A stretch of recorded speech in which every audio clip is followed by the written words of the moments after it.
Tikman na natin. Chef Apple Juice. First time mo lang yan. Masarap. Masarap. Wow. Sarap.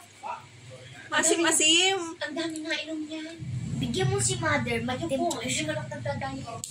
Maasim-asim siya. Masarap. Parang candy. Yung candy na maasim. Ngayon ka Sour? Kasi Sour? trending yan eh. Oo, yung sour na yung parang candy maasim-asim. Oh, yung unti lang ang asin pero kaya mo. Tikman mo. Tikman mo lang. Na, Parang asin. maasim siya. Parang candy. Lipstick ako. Na maasin. Yun, yung candy na maasim. Ang dami trending yan. Ang dami nag-ano ko yan. Namuo lang siya kasi nilagay ko ng may yelo.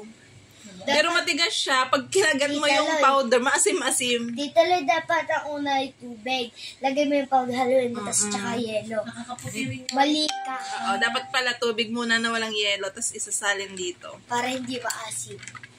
Pero masarap yung powder niya pagka nadalay para siyang pag kinagat mo parang candy. Bawang candy. Trending ka. Tapos iniinom to pagka 30 minutes bago kumain para walang gana. Huh? Para hindi ka makakain kasi pag kumain ka tataba ka ulit. Para siyang light chip. Hindi yan sa kagayit. Lychee. Bilis ng ulos. Masarap.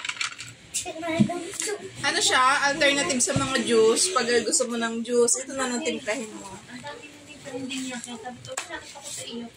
Meron nga din ito yung, may gusto din akong itry yung Lux Slim. Ano din yon mga kumartes? Ano din yun? Anti-suppressant din. Pares-pares lang to. Oo, ang dami.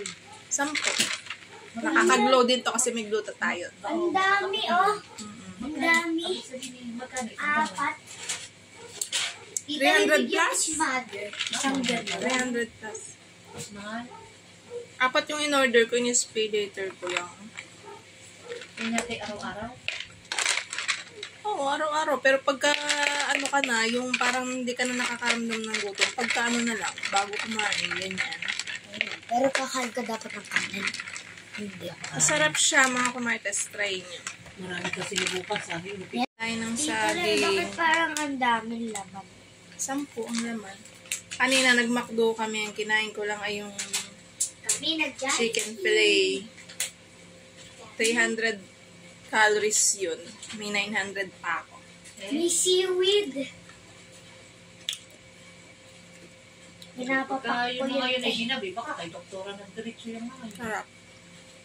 Kasi pag So, ayan mga kumartes, ito ang inumin nyo kapag ka nagkakaldep din kayo para yung gutom nyo ay mabawasan. Kung hindi kayo mag-crave ng mag-crave sa mga pagkain.